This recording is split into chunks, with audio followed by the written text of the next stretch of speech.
Seriously. Awesome.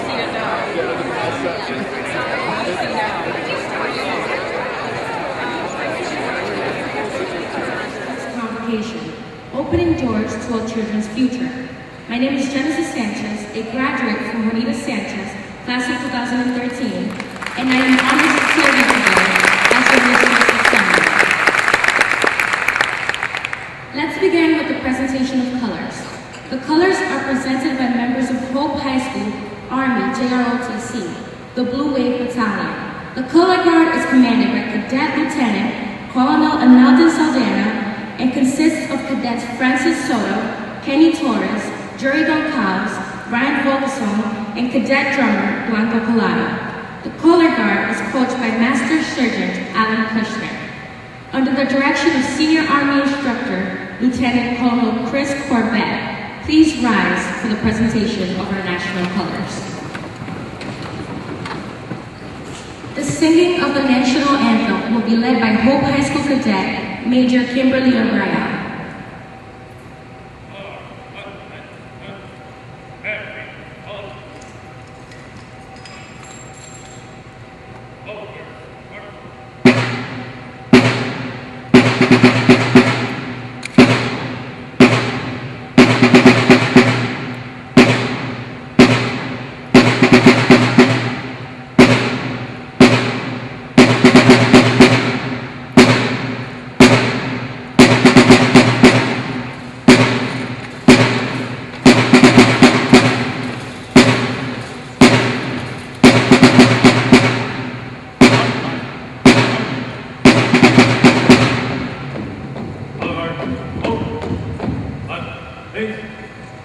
Ready and arms.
Providence College.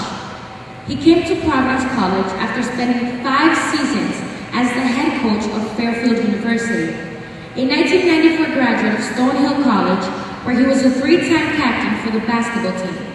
Cooley began his coaching career at UMass Dartmouth.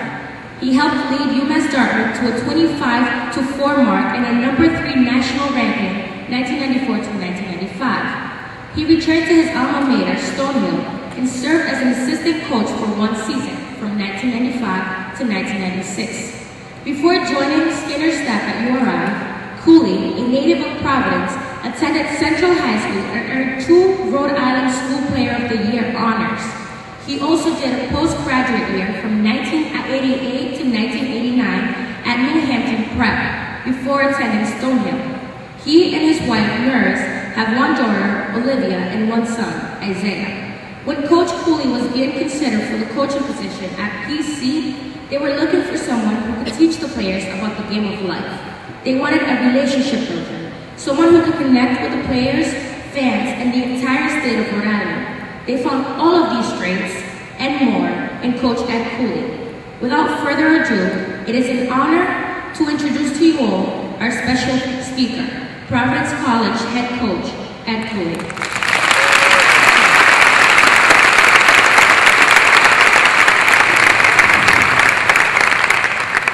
Thank you so much. I get the chills every time I walk in this building. Dr. Lucy, Mayor Tavares, Mayor Kwame, all our distinguished guests, and of course the most important people in the building are our educators. Opening doors is something that is exactly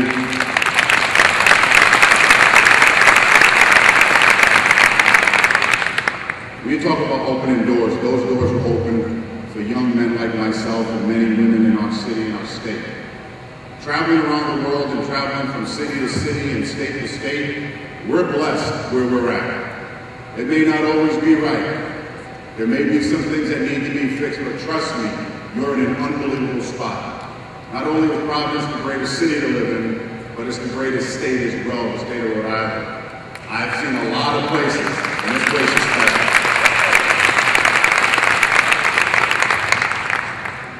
For our teachers, I think you're the most undervalued, underpaid profession in the country, and you deserve everything you get.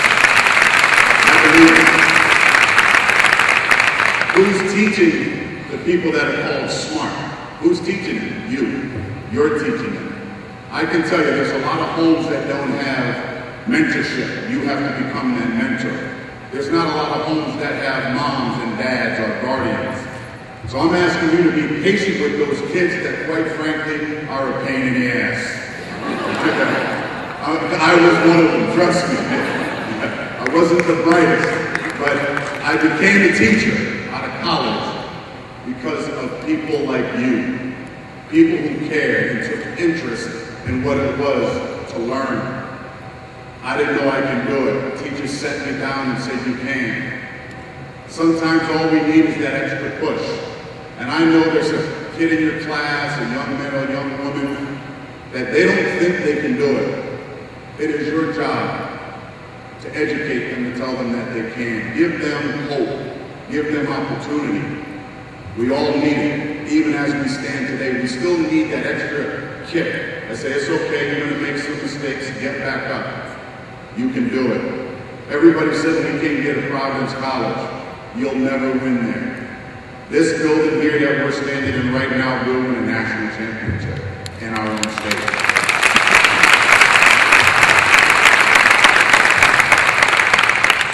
I remember walking the halls of Sacker Street School, Reservoir Avenue School, Roger Williams, Central High School, and I wish I could go back to those days and tell the young Eddie what I know now. I really wish I could, but I can't. I can't go back in time. Using the Upward Bound program to go to school on Saturdays, to go to summer school. Those are educational opportunities that we need to continue to push for our young men and women so that they too can become the mayors, the governors, the presidents, student council members, anything they can to achieve their dreams. And there's one dream that they have, and for me, it's education. You can't go anywhere without it. I think it's a key that unlocks all opportunities. Without that, they're going to be locked out. Dr. King had a dream 50 years ago. I'm standing here as a prime example of that dream coming true. But without it,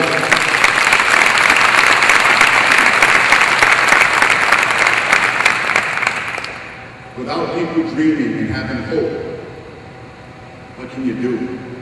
As I walked in that back door today, I can hear the crowd roar. I can hear "Let's go Friars." I can hear us telling everybody, you said we couldn't, but we will. Same thing with students when they're sitting in your class. There's some things that you may not know what's going on with them. Get to know them a little bit more. And I know you have a lot of kids. I know you have a lot of students. Don't complain about it, deal with it. That's the message. And many of you are probably saying, Coach, that's easy for you to say. You only have to worry about 13 players on your team. No, I have to worry about 12,500 to fill this, another probably 70,000 other fans out there. So no, I feel pressure just like you do. The only pressure I feel, though, is making sure that our young men and women are educated in this beautiful state of ours. I appreciate it. Thank you.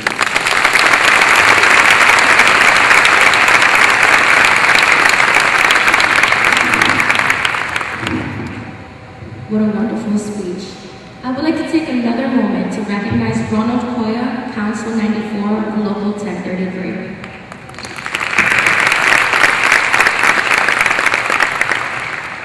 Now, I'd like to welcome someone who is focused on improving educational opportunities and promoting the health and welfare of children throughout the city. Please welcome the Mayor of Providence, Angel Tavares.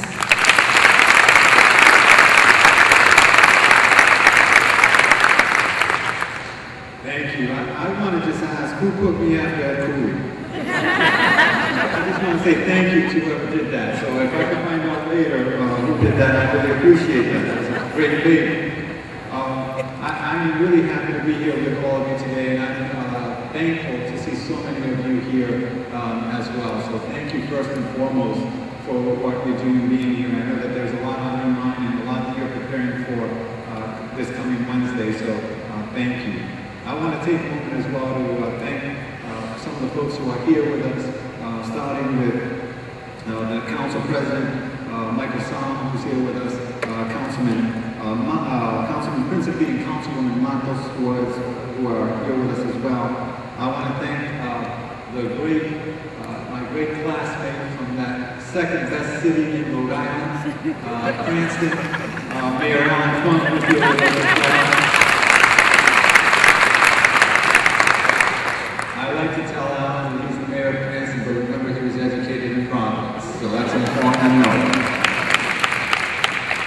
I also want to recognize our leader, Dr. Lucy, for her great work and thank her for her commitment. And let me also say thank you to Steve Smith, who's here, for his commitment as well and working with us through very difficult times. Thank you, Steve. And let me also recognize as well, I know that Ron is here and has worked with us, not just in the school department, but all across the city. Thank you, Ron, for that. Ron Koya, everybody. And last but not least, I want to recognize members of the school board who are here with us today because they're doing tremendous work. And let me tell you, they are vastly underpaid. And doing this, and we're very grateful to them. The school board president, Keith Oliveira, Nina Panday, and Barbara Wong. So thank you all for what you do. And Coach, thank you for coming up today and helping us out. We really appreciate it. And I also appreciate the great work you're doing at Providence College. I told Father Shanley, I was there at Ed's press conference when he was introduced, and I told Father Shanley at that time that he was going to not just build a basketball team, but he was going to help build better men on that basketball team. And I think Father Shannon, I know he agrees with me on that, so keep up the great work at PC.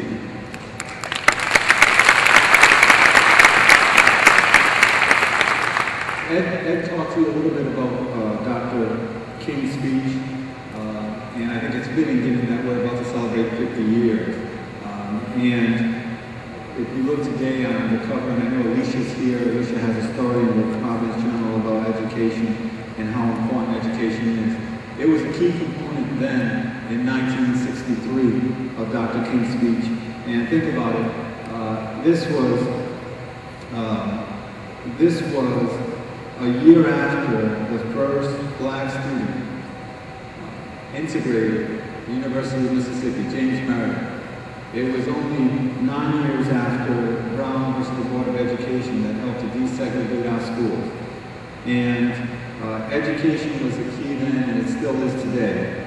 And as I was thinking back as well, I was thinking of the former slave and abolitionist Frederick Douglass, who wrote in his autobiography that he understood the pathway from slavery to freedom, and I would add equality, was education. He understood it back then, and it still is today so important. The pathway from poverty to freedom is education.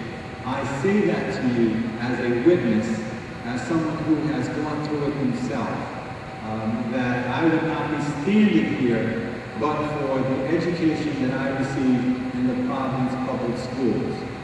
And for that, I am extremely grateful to you, to all of our teachers.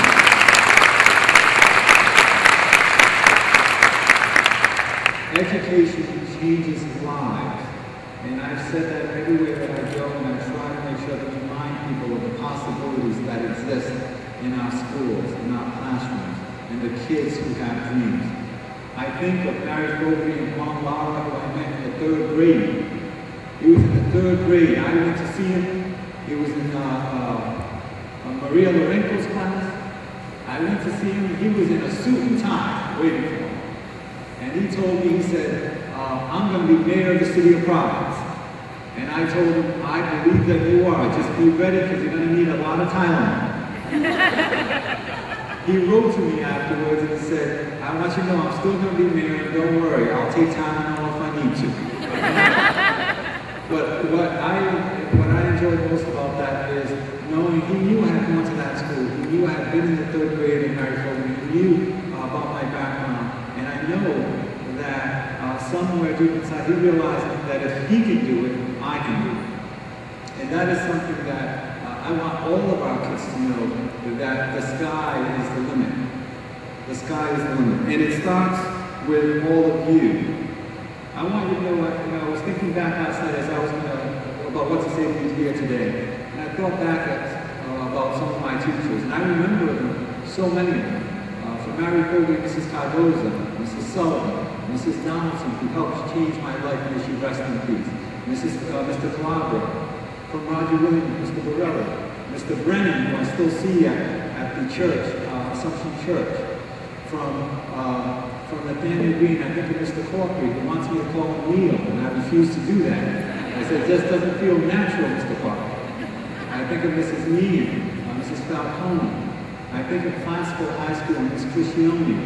I think about Mr. Gentile, who just had a valve replaced, and I was able to go and celebrate with him that as well. I think about all of our teachers, Mr. Cianci, may he rest in peace. Mrs. McCormick, who I had at Green, she just passed away, and I was able to send a note to her family to let them know what difference she had made in my life. And how when computers first came out, she was teaching us about computers back in the day of Tandy and TRS-80. You guys remember that? So I want you to know you're making a difference in the lives of your students. And you may not even know it for years later. But you are I think you are the most stable thing in so many of the lives of these children. The most stable thing are the teachers who they see every day. And I can tell you from my own experience as well, we don't even realize that you're regular people. I remember running into a teacher at a supermarket and I was saying, what is she doing here? But that's the way that I looked at teachers overall. You can never know how much respect and admiration I have for the work that you do and how grateful I am for the work that you do, because I do believe that in your classroom, you are teaching not just the future workforce of tomorrow, you are teaching the future leaders of tomorrow, the future teachers of tomorrow, the future superintendents of tomorrow, the future mayors of tomorrow. And I remind that to people all the time, that you are the ones who make dreams come true. So I want to thank you for the work that you do. I want you to know that I'm committed to working with you, to working with Steve, to working with Dr. Lucy, to doing everything we can to improve education in our city and in our state.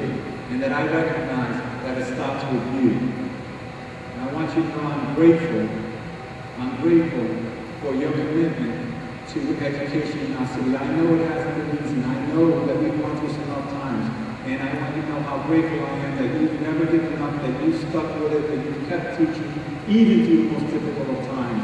And I know it's because you love your profession and you love your kids. Thank you for what you're doing. I appreciate it.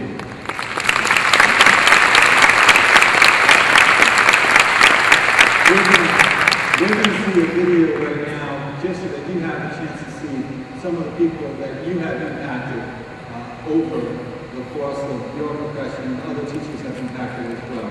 So I think we're going to step down and watch this video. And I want to say again, thank you all very, very much. I wish you a great school year. I look forward to seeing you as I visit schools, and God bless you all. Thank you.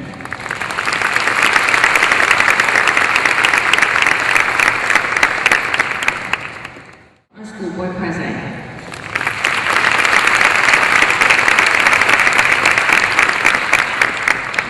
Thank you so much. Good morning, everyone. Good morning. It's a blessed day. To my distinguished colleagues on the dais, for the mayors who were with us this morning, they had to go to other events. To my distinguished colleagues on the school board, Nina Penday and Robert Wong, thank you for being here. Elected officials on city council folks, Council President Solomon, Principal and Councilwoman Matos. To everyone here, as school board president, I'm asked to speak before a number of different audiences. And I was looking forward to this day because this is probably the most important audience that I can speak to for the work that we do. Now, there was a couple of months back, I had an opportunity to speak before a large group over at the convention center, and there was a group of about 300 or 400 important people. Some actually important, some of them more self-important.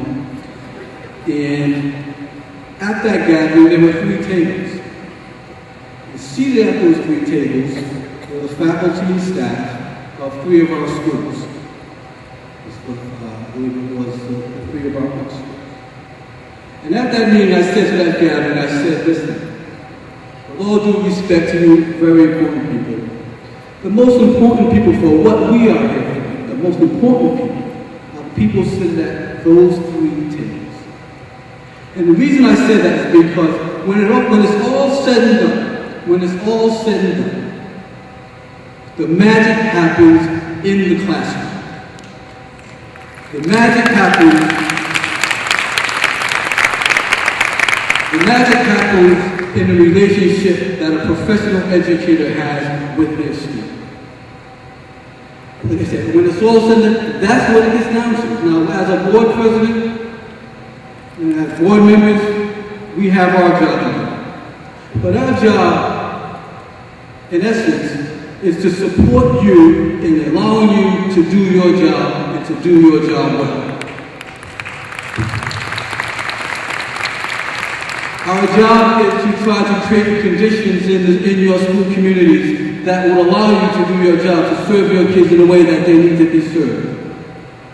Our job is to create policy for the district. But I will tell you and I will promise you that when we sit down and make these very difficult policy decisions, that they are informed by and cognizant of the practical realities as they play out every day in your classrooms. And we take that very seriously. We also take very seriously the responsibility of how we distribute our resources. We're in an era of very limited resources, and we're always trying to find ways to do more with less.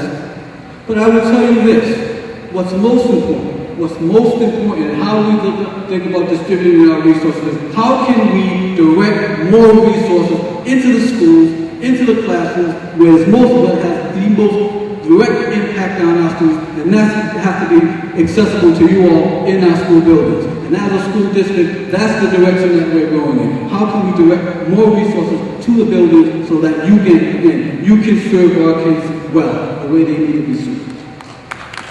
Now, my service on this board is personal. Like many of the folks in the video, I am a product of the Providence Public Schools. I am a Providence kid, born and raised. I went to College in Royal when it was Kenyon Street School. I went to Vautier Memorial School when it was Fox Point Elementary School. I went to Nathan Bishop. I graduated from Hope High School, class of 1982. I'm a proud product of the Providence Public Schools. And my service on this board is personal because as a Providence kid, of our current students, they are the sons and daughters, they are the nieces and nephews, they are, in some cases, the grandchildren of family and friends of mine. And so that is very serious and personal business. What you do will help to determine their future. Now, the teachers have come out under fire lately. You guys get a bad rap. Because I am the challenge that you face every day. There are kids that come to our school that come from very difficult and challenging circumstances. And the ability to reach these kids and provide them instruction and to motivate them and inspire them, that can be a very difficult task on a day-to-day basis. But you do it because you are professional educators. And I value that, and we value that. And that's what's most important. I'm glad that we're here today because this is a community coming together. We're coming together because we know what's right for our kids. We know what they need. We know what to expect of them. And we come together not because there are people in the State Department of Education or in the Commissioner's office who think they know what's best for our kids. We know what's best for our kids. We know how to serve them. And that's what we're going to do. We come together today because we want to demonstrate that we are united in this mission. We are united in this effort. Our kids deserve the best. And I know, from my time in service on this board, that we have among the most talented, dedicated, professional educators that you're going to find anywhere in this state. I believe it. So we are here to honor you. We are here to thank you for your service. We are to thank you for all that you do for our kids. We look forward to working with you, and let's have a great year. Thank you.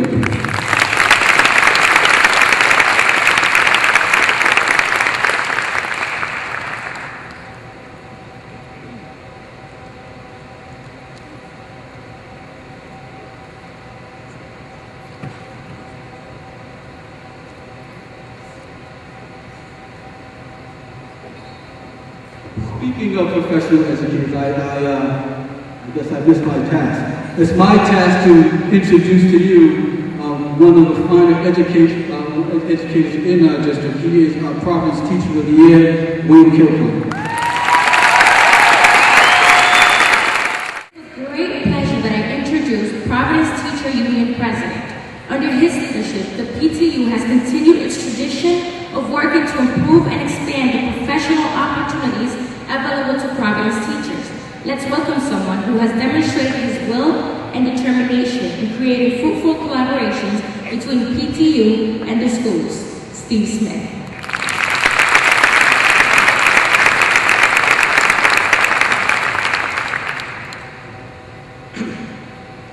Good morning. Welcome back. Steve Smith, class of 74, classical high school.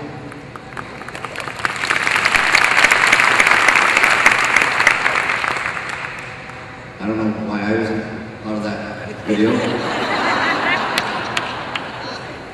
Probably because I look at my transcripts and thought it'd be best to leave sleeping dogs lie. I want to thank Mr. Moses, who was my homeroom teacher and got me through my first year. Mr. Vanalia, who was my ancient history teacher, inspired me to actually become a teacher.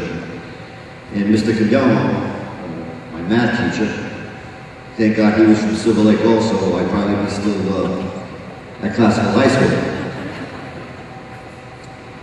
And thank all of you for coming today, but more importantly, for all the teachers, administrators, support staff, for what you do, not only the 180 days, but every day for all our kids.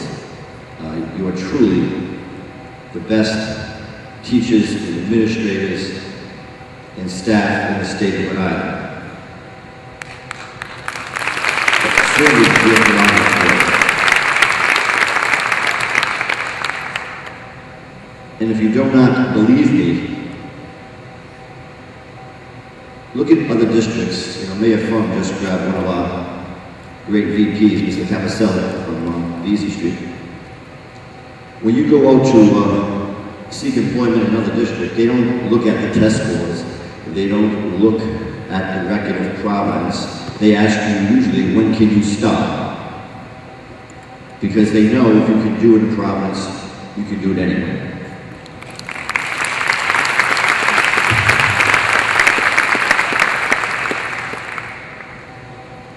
I just want to talk a little bit, we use this word collaboration, and some people think it's just, you know, all about kumbaya. I've been accused of being in bed with every superintendent. A little uncomfortable. And it has nothing to do with my sleeping habits. But it has to do with how we do business. You know, what does the union fight for? Well, we've been fighting for our place at the table. Because collaboration is not only difficult, many districts throughout the country are not interested. I think Superintendent Lucy and I both agree that this is the best way. And it's not so much on what we agree on, but how we disagree in putting our best ideas at the table every day. It's a battle of ideas. We also realize we have some common challenges, and I would go as far as to say some common adversaries. Mr. Oliveira alluded to our friends at the Rhode Island Department of Education. If anyone here thinks that there's solutions to what you face every day in your classrooms, it's going to come from the Rhode Island Department of Education, well, we know we're fooling ourselves because they're not about solutions, they're about compliance.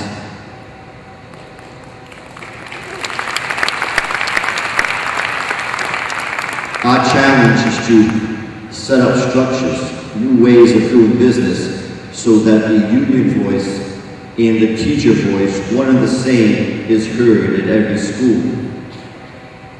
You have the accountability, we have to get you the support. We have to give you the decision-making authority. Because we believe you know what's best. And I believe the superintendent is going to be calling, as she calls it, a thoughtful reset. As to what are we doing, how are we doing it, and how do we support you, the profession. It's about us taking back our profession.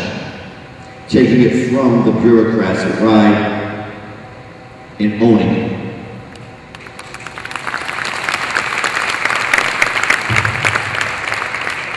I know Mayor Frum and Mayor Tavares had to leave. They got a photo op with Mr. Cooley. I'm just glad we didn't have to play basketball today. But I was going to ask them, and there's rumors that they may be seeking higher office. My suggestion would be to the next governor, dismantle RIDE. Just keep a few of them there. Take that money, put it to districts, put it to good use, put it to kids.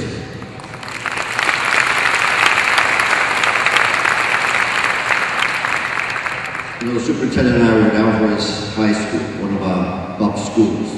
Obviously, we've had some interesting times that we're working through, but we addressed the faculty there. And one of the things I said, I'll say here, I spent most of my summer, doing my real job, and that's in family court.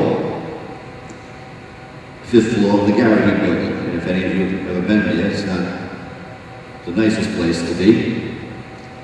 But you can have an idea of just how your life is going. I find it kind of relaxing being there. See other people in the street stress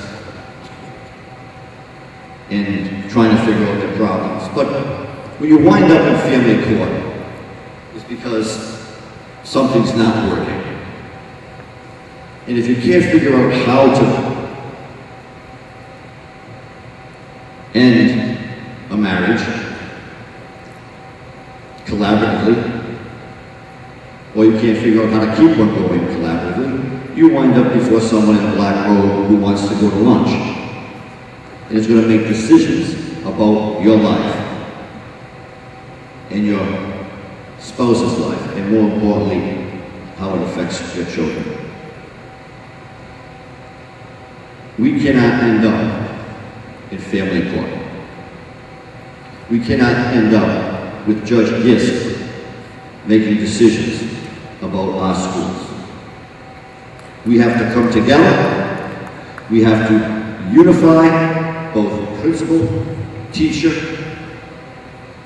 teacher aide, clerk, custodian, parents, superintendent, union leadership, to be sure that doesn't happen. We have to fix the morale. We have to create conditions where people feel they're part of something that's bigger than them. You know, I received a couple of emails about this event that people that couldn't make it, they were hoping that they weren't going to be retaliated against. When those emails stop, we will know we've made progress. Teachers cannot go to work wondering, if I say something that's not accepted, am I going to have to pay a penalty for it? The superintendent's committed to creating an environment where that no longer is the case. We're not even talking about that. And I'm committed to working with her to see that day. When I came to Providence way back when, I immediately felt I was part of a family, something bigger than me. Also a member of the PTU. That's not the case. But it doesn't mean it can't be. It doesn't mean it won't be. I'm committed. The superintendent's committed. And we need all 2,000 teachers, every administrator, committed to the same direction. Working together, putting our best ideas on the table, and getting it done. And we have to support what you do every day in your classrooms. Give you the decision-making authority. Take the majority of that 16.5 per pupil. Get it to your schools, and more importantly, to your kids.